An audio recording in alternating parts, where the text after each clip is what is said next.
One of the things I'm so concerned about in our culture right now is the rampant use of pornography and the normalization of pornography. In my pastoral work, I often try to help young men who are struggling in this area and want to break free from an addiction or something like that. And so I've thought a lot about this. How do you help set up non-shaming pathways for people toward hope? And I wrote an article that I'll link to in the video description in case it's of help to somebody, kind of focusing on the neglected strategies, things where you're going deeper into the heart. You're thinking of these big picture strategies. I call it fighting by faith, the word faith being an acronym for friendship, adventure, intimacy, truth, and healing.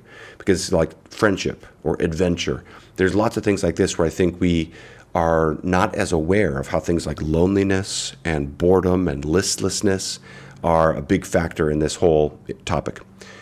However, all of that assumes that people think pornography should be resisted. And increasingly, that cannot be assumed. Here's a frightening statistic. CovenantEyes.com says only 43% of teenagers think pornography is bad for society. 43%.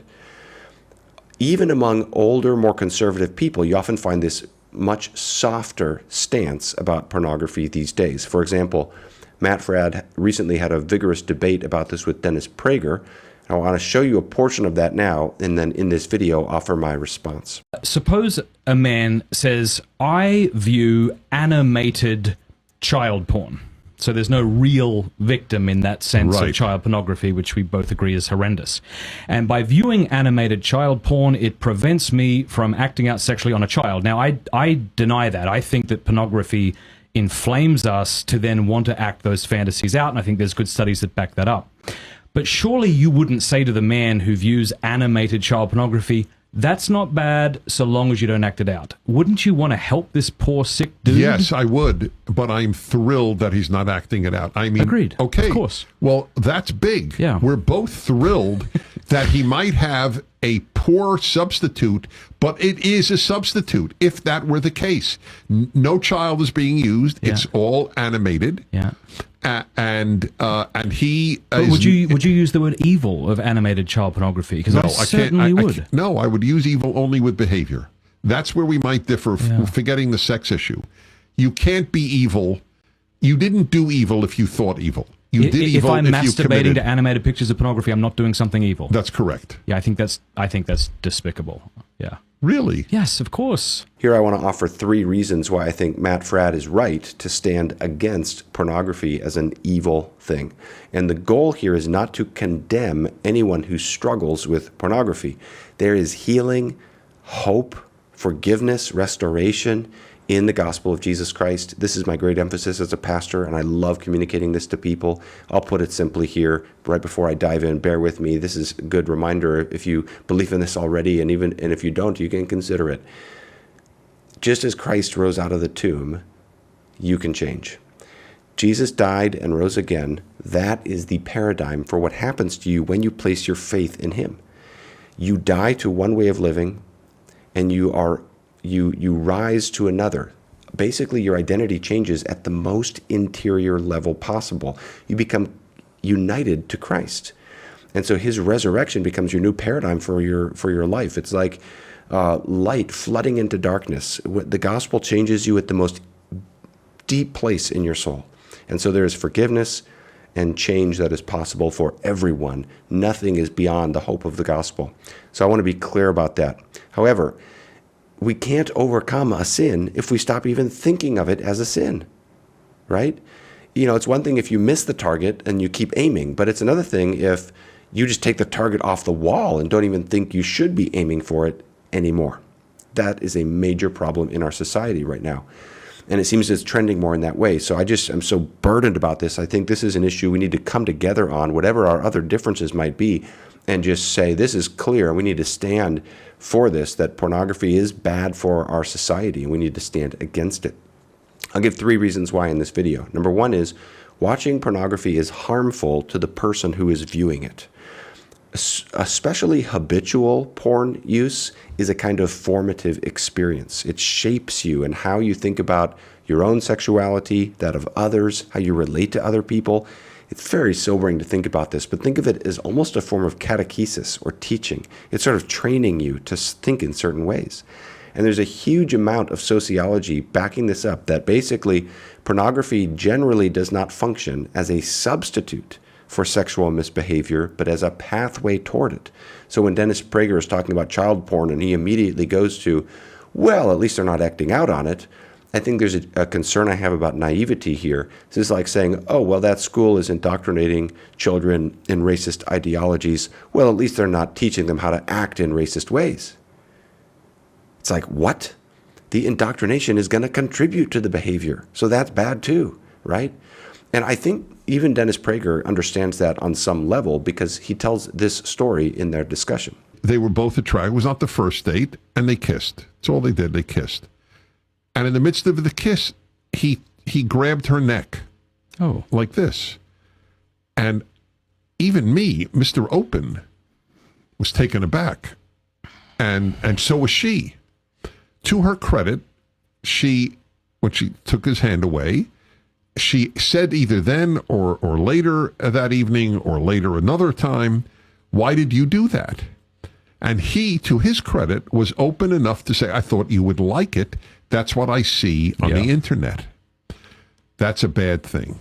The fact is that evil begins in the heart. This is a very biblical way of looking at it. In James chapter 1, you see this progression that starts with desire. This is reflected in Christ's teaching in the Sermon on the Mount, that lust and hate are kind of the genesis of adultery and murder. And that's true. You see that with the way porn influences people. The fact is that we kind of need to wake up to the impact it's having. If you just do, I would encourage every single person watching this video to just study this, because I think the sociology is clear. Look at how pornography affects marriages. Over half of divorces attribute obsessive interest in pornographic websites as a major factor leading to the divorce. For those divorces where one person has met another lover, over 2/3 of them were the result of meeting that person online. For young people, you can read all about how prolonged use of pornography contributes to depression and anxiety and various social struggles. It changes your brain chemistry. It's highly addictive. And there's all kinds of studies about that. You don't need to be religious to see that. So that's the first thing to just be clear on. This is incredibly, and the question we just ask is, what kind of society do we want to raise our kids in? We need to take better care of our kids and our teenagers. We need to protect them. We need to set up pathways for them to be set up for success. So often you give a 15-year-old an iPhone and you don't give them any instruction or teaching. That happens so often, and we're not taking good care of our kids. Second reason is that viewing pornography supports an industry that mistreats people, especially women and children. By viewing pornography, you are supporting an industry. There's a significant body of data that the pornography industry is closely linked with sex trafficking. Okay, a lot of the people who get involved in the porn industry are either forced or tricked or coerced into it. A lot of others are minors. According to cases reported to the National Human Trafficking Hotline, pornography is the third most common form of sex trafficking after escort services and illicit massage businesses. Pornography is also used in the sex trafficking industry to normalize certain behaviors, and basically to break down people's defenses against engaging in those behaviors, particularly degrading things and so forth. It's terrible if you get into this. It's extremely sobering. I'm going to link to an article from a website called Fight the New Drug that will give you more information about that if you're interested in learning more. Essentially, the point is pornography is a justice issue. If you care about justice for women and children, you should stand against pornography. The industry is predatory. If you're against violence, if you're against exploitation, you should be against pornography. Okay, a third reason, and this one goes deeper. This was the one that was most interesting to me to reflect upon as I'm watching this interchange between Matt and Dennis Prager. And it came out in the way they define evil differently. Dennis Prager basically says evil is harming someone deliberately. Okay? Now, I think you can make a case against pornography just on those grounds, an overwhelming case. Matt has written a book to that effect, basically showing that even non-religious people should be against pornography. I'll link to that book in the video description as well. But even apart from the harm it inflicts upon people, there's something more deeply wrong with pornography. And this is where hopefully there's a bit of good news going to come in here at the end too. Pornography steals your dignity and glory as an image bearer of God. Let me explain that, okay? Jonathan Haidt wrote this fantastic book called The Righteous Mind. It's all about why do human beings disagree so much with each other? You know, liberal to conservative, conservative to liberal. People now versus 500 years ago, we have these radically different moral judgments. Why is that? And he talks about the different moral intuitions that are underneath our judgments that we often don't even think about. It's just brilliant to think about it. You won't disagree and argue with people in the same way after having read that book. I can't recommend it enough. I'll try to link to that one in the video description too, if I can remember. I got a lot to link in there. But here's the thing. Prager's definition of evil is very much representative of the modern Western outlook, which is different from almost all non-Western and pre-modern cultures, where you have a greater range of different moral instincts forming our moral judgments. One of them, for example, is sanctity. Something can be wrong because it violates our sanctity, or the sanctity of something outside of us. In the modern West, we've reduced it to just harm. The only thing we consider for moral judgments is, does it harm someone? But if you widen it up, because as soon as you start to investigate that, you realize, well, actually, you know, and he gives some pretty lurid examples of things that are wrong, even though no one is harmed in the process. But here's the deal. Stemming back from that, from Jonathan Haidt, pornography is wrong not just because it harms people, because it violates something of your glory and how much dignity God has invested in you. And this also gives me a chance to pastor people a little bit. So let me play a show here. They're differing. Listen to what Matt says and listen to what Dennis says, and they're differing sort of moral intuitions here. See, what I respect about you and what I respect about Jordan Peterson is that very often you tell us to take the hard road. You're like, yes, it's bloody hard, but be a man. Like, rise up, choose the harder path, choose the more virtuous path. I just wish that you or Peterson would be more emphatic when it comes to sexual sins, that of course you're tempted to it. Of course you want to do it. What's interesting isn't why people masturbate to pornography. That's obvious. What's interesting is why people decide they don't want to. Again, I am not preoccupied with the ideal life. I am preoccupied with a good life. As I often say, I am not interested in making saints. I am interested in making good people. And it is so hard to make good people in a post-communist, post-Nazi world, post-Islamic, it's not post yet, Islamic terrorist world. I admit I am preoccupied with real evil rather than non-idyllic behavior. Yeah. Now, unlike Dennis Prager, I am interested in people becoming saints. I want to hold out before young people in our culture a vision of glory. I think people are aching for that. There's more to your life than just avoiding really bad stuff. There's more to who you are. You have a significance and a nobility that goes beyond that. Don't settle for just kind of a mediocre existence. The vision of Christianity is this resplendent, glorious thing.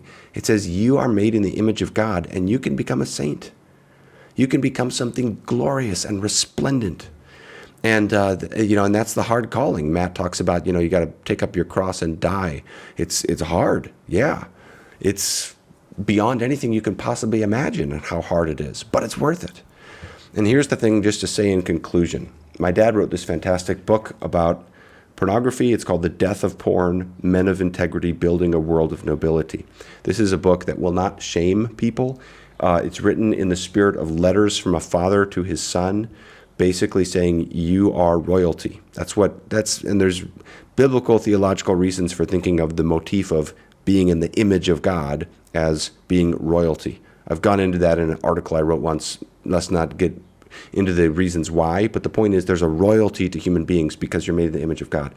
And so that's kind of the basis out of which we fight against sins like pornography. One of the things he talks about is every relationship you have, like between genders, for example, will either be predatory or protective. You tend, I don't want to be too legalistic saying every, but or overthink it, but our relationships with other people will tend, the way we view sexuality will tend to be either predatory or protective. Pornography is one of those ways where there's a predatory dimension to it. But how much better to aim for the glorious vision of Christianity, become a protector, become someone who stands up for women, or if you're a woman, who stands up for the dignity of men, become someone who stands up for children, become someone who stands up for what is good, and don't limit yourself. Become something noble. And you can do that. Not in your own strength, but that's what we believe the gospel does. The gospel brings hope. Jesus got out of the tomb, therefore you can change. And that's a happy thought. So anyway, I just think there's some issues in our society that are complicated. This is not one of them. This is clear. And it's important for us to come together to have an unambiguous stand against pornography, because it is destructive in our society. And sometimes it's one of those things we don't think about or talk about as much. So I hope this video is helpful, just to modest purpose, but just to draw a line in the sand and say, hey, we need to be clear on this. Let me know what you think in the comments. Thanks for watching.